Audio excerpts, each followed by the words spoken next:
Bismillahirrahmanirrahim. Assalamu alaikum wa rahmatullahi wa barakatuh. Orazanın maqsati және hikmeti qanday? Qur'onda Alloh taolo A'udhu billahi minashaytonirrajim. Bismillahirrahmanirrahim. Ya ayyuhallazina amanu kutiba alaykumus siyamu kama kutiba alallazina min qablikum la'allakum tattaqun.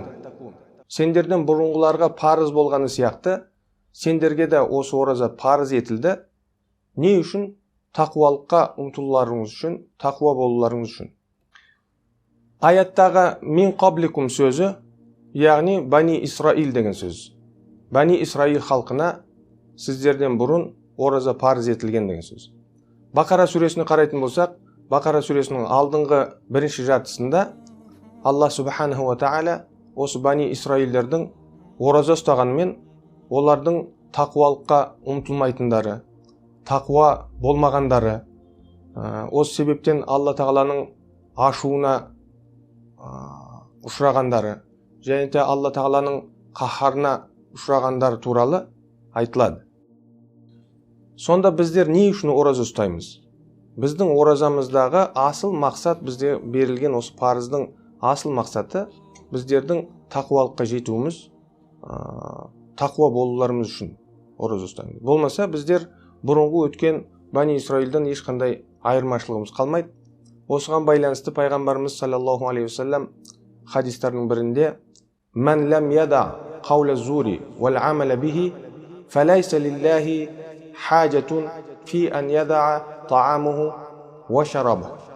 Осы хадиста пайғамбарымыз саллаллаху алейхи вассалам кімде-кім аузын бекітіп, аузы берік болып, бірақ сонымен бірге өзінің жаман сөздерін, жаман қылықтарын тәрк етпейтін болса, өзін тәрбиелемейтін болса, жақсылыққа ұмтылмайтын болса, тақуалыққа ұмтылмайтын болса, онда дейді Алла тағаланың ондай адамның, ондай пендесінің тамақсыз немесе сусыз қалудан ешқандай мұқтаждығы жоқ дейді.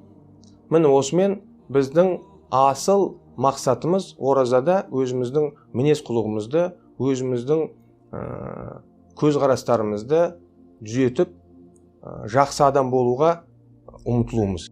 Енді тақуа сөзіне келетін болсақ, аяттағы «Лa'аллакум таттақун» ат-тақуа деген сөзіне келетін болсақ, бұның тақуа сөзінің шығатын асыл жері әл-уиқая деген сөзден шығады. Әл-уиқая деген қорған деген сөз. Осы тамырдан шығатын тағы да бір сөз бар. Иттақа деген сөз өзін қорғау, қорған іздеу деген мағынада келеді. Сол үшін Алла тағала Құранда басқа бір аятта Аузу биллахи минашшайтанирраджим. Бисмиллахиррахманиррахим. Факайфа таттақуна ин кафартум яума яджалул вилдана шиба. Садақаллахул азим. Сондай бір қиын болатын, сондай бір ауыр болатын, қорқынышты болатын қиямет күні келгенде, сол қиямет күні сондай қорқынышты бір күн, тіпті сәби балалардың сол қорқыныштан шаштары ағарады дейді осы аятта. Яума яджалул вилдана шиба. Сондай қиын қиямет күні сіздер егер иман етпеген болсаңыздар, өздеріңізді қалай қорғайсыздар дейді Алла тағала.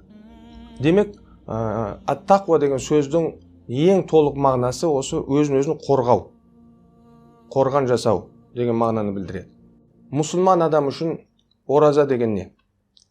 Жалпы адамның табиғатында адам белгілі бір жетістікке жету үшін жаттығу жасау керек.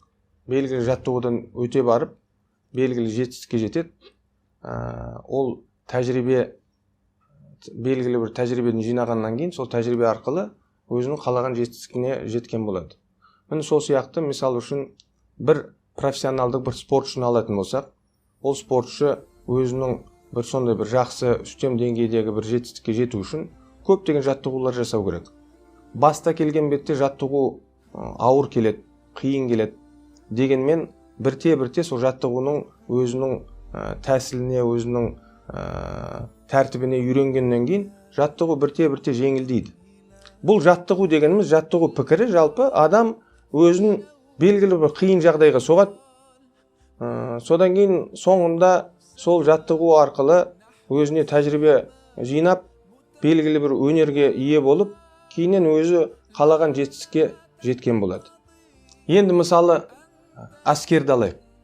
Әскерде жиі белгілі бір жаттығулар өткізіледі. ол жаттығулар өткізілмейтін болса, ол уақытта әскер соғысқа, отан, елін жерін қорғауға дайын болмайды деген сөз. Демек, жаттығу арқылы сол әскердегі болған сарбаздар белгілі бір тәжірибе жинап, өнер жинап, кейіннен шынайы соғысқа келетін болса, сол уақытта сол соғысқа дайын болатын халге келеді. Сол сияқты, мысалы бір өрт сөндірушілерді алатын болса, оларға да жиі жаттығу жасалады. Жаттығу жасалғанда, әскерге де жаттығу жасалғанда, өрт сөндірушіге де жаттығу жасалғанда, олар жаттығу екенін де біліп тұрады. Өйткені мысалы өрт сөндіруші белгілі бір аймақта от жағылады, сол отты сөндіру керек. Сол жиі осы жаттығудан өтіп, соңында белгілі бір өнерге, белгілі бір тәжірибеге ие болғаннан кейін, шынайы жаңағы өрт шыққан жерге, апат түскен жерге сол адам маман ретінде, өзі жұмысын білетін маман ретінде жіберілетін болады. Тура сол сияқты енді біздер мұсылман үшін оразамыз, біздің ораза, бұл нағыз сондай бір маңызды, қажетті, сондай бір ерекше бір жаттығуымыз болып есептеледі. Себебі біздің денеміз бізге соғыс жариялайды. Оразада біздің денеміз, асқазанымыз, біздің тамағымыз, жаңағындай ауқат сұрап, су сұрап, сол сияқты аузымыз болымсыз бір сөз айтып қоям деп, көзіміз болмайтын жерге қарап қоям деп, осылайша бүкіл дене бізге соғыс жариялағандай болады. Бізді осы соғыстың ішінде жасанды соғыс, әрине бұл тәжірибе болғандықтан, біз осы соғыстың ішінде бізді өзіміз сол жаңағы жүрегімізді күшейтіп, жүрегімізге күш жинауымыз керек. Сонда біз денемізге айтамыз. Денемізге. Мен өзімнің жүрегіммен Аллаға бағынамын. Сондықтан менің денем менен не сұраса да, мен оған сұраған ешбіреуін бермеймін дейміз. Өйстіп біз өзіміз жаңағы жүрекке күш қуат жинап, денені басқаратын боламыз. Бұл әрине өте маңызды. Және осы жағдай оразаның ең асыл мақсаты, және біздің ең үлкен табысымыз болып саналады. Оразада жүрегімізді күшейтіп, жүрек біздің денемізге басқарушылық жасап, денемізді бақылау керек, денемізге хүкім жүргізу керек. Себебі осы жаттығу біткеннен кейін, ораза біткеннен кейін, біздің өміріміз басталады. Күнделікті өміріміз басталады. Сол күнделікті өмірде біз өзіміздің күшейген, белгілі бір дәрежеге жеткен жүрегімізбен денемізді бақылауға алып, жүрек денені басқарып, сөйтіп өзімізді түрлі күнәлардан, кемістіктерден қорғап, қоршайтын боламыз. Бұл қалай орындалады? Мысал үшін, оразадан кейіннен белгілі бір деңгейге, дәрежеге жеткенімізден кейін біз бұдан былай қаламаған, денемізге қажетті болмаған ауқатты іздемейміз, көрінген нәрсені жейміз деп ұмтылмаймыз. Содан кейін барып, көрінген жерге барамыз деп те ұмтылмаймыз. Көрінген нәрсені қараймыз деп те ұмтылмаймыз. Неге өйткені осылардың барлығы дененің қалаулары. Ал енді сіздің жүрегіңіз күшті болғаннан кейін, денеңізге басқарушылық жасап, денеңіздің қалауларыңызды емес, жүрегіңіздің қалағандарыңызды соған байланысты да Алла Тағаланың разы болатын әрекетке ғана ұмтыласыз. Сонымен оразадан осындай үлкен бір жақсылық тапқан боласыз. Сіз ораза арқылы денеңізді әлсіретіп, жүрегіңізге күш жинайсыз. Осы арқылы да түрлі күнәлардан өзіңізді қорғап, қоршаған боласыз. Яғни ораза бұл адамның өз қалауларымен, нәпстің денесінің қалауларымен күресу деген сөз. Ал егерде осыны біз ораза ұстап, осы мағынаны, осы ерекше мақсатты еске алмай, оған немқұрайлы қарайтын болсақ, ол уақытта біздің оразамыз Бани Исраилдің оразасынан ешқандай айырмашылығы қалмайды. Өйткені оларда ораза ұстағанмен, олар тақуалыққа ұмтылмаған, соңында тақуалыққа жетпеген болатын. Міне осы мағынаны аяттың өзінен де шығаруға болады. Аятта «Кутиба алейкумус сиям». Сиям деген, ораза деген негізгі мағынаның негізгі сөзінен бұрын алейкум деген араб тіліндегі жар ва маджрур ереже болып, бір сөйлем келіп тұр. Бұның мағынасы жалпы кейінгі келетін сөздің мағынасын күшейту деген сөз. Таукид деп айтады оны араб тілінде. Демек, аяттың мағынасы, сөздің мағынасы, міне осы ораза нақты сіздерге парыз етілді, сіздерге берілді. Сіздерден бұрынғыларға ораза берілді, Бани Исраилдарға ораза берілген болатын, бірақ олар одан ешқандай жақсылық шығармады. Себебі ораза ұстағанмен олар тақуалыққа ұмтылмады, тақуа болмады. Міне осы себептен енді сіздерге ораза берілді. Сіздер осы оразадан дұрыстап пайдаланасыздар, оразаны дұрыстап меңгересіздер, яғни тақуалыққа ұмтылып, тақуа боласыздар деп ораза берілді біздерге.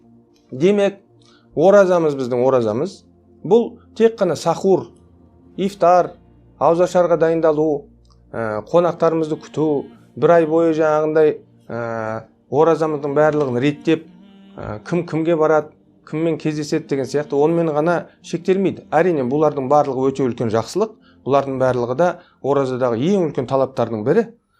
Силатур рахим деп аталатын арабшадағы туыстармен қарым-қатынас, сол сияқты жора жолдастармен қарым-қатынас, көршілермен қарым-қатынас, ифтар, ауызашар беру, ауызашарға бару, қонаққа бару, бұлардың барлығы мұсылмандықтың үлкен сауапты істер ғой. Бірақ дегенмен оразаның асыл негізгі мақсаты, біздің ең үлкен табысымыз, ең үлкен ұмтылатын оразадағы жайымыз, бұл өзіміздің күнәларымызбенен күресу, өзіміздің нәпсімізбенен күресу. Егерде оны біз бірінші орынға қоймайтын болсақ, онда біздің оразамыз тек қана сол дастарханның басында, былайша айтқанда, зая кетуі ықтималды. Міне осы мағынаны біз ескеруіміз керек. Себебі егерде осындай түрде біз өзімізге бір жүйе, белгілі бағдарлама қоймайтын болсақ, онда біз оразадан көп табыс таба алмаймыз. Ал енді Алла тағала біздерге осы ораза деген жаттығуымызды біздерге жеңілдетті. Құранда осы ораза аяттарында юридуллаху бикумул юсра ва ла юриду бикумул усра. Алла тағала біздерге осы оразаны жеңілдетіп отыр. Қалай жеңілдетті? Осы ораза айында шайтандарды шынжырлатып қамауға алды. Себебі рахмет айы болғандықтан соған байланысты біздерге де белгілі бір жеңілдік. Біз тек қана өзіміздің нәпсімізбенен, өзіміздің мінезімізбенен ғана қалып отырмыз. Бірақ та енді ораза бітуменен ертең айттың бірінші күні шайтандардың барлығы бостандыққа шығады. Сол уақытта үлкен бір соғыс майданы басталады. Біздің өміріміз басталады. Ары қарай жалғасады. Сонда біздер, егерде сіздер оразаны дұрыс пайдаланып, одан дұрыс нәтиже шығарған болсаңыздар, ол уақытта осы соғысты Алланың көмегімен жеңетін боласыздар. Ал егерде оразаны дұрыс пайдаланбай, одан жақсы бір негізгі мақсат қойылған мақсаттарға ұмтылмай табыс таппайтын болсаңыздар, жалқаулыққа салынатын болсаңыздар, ол уақытта шайтанның уасвасаларыменен азғыруларына душар боласыздар.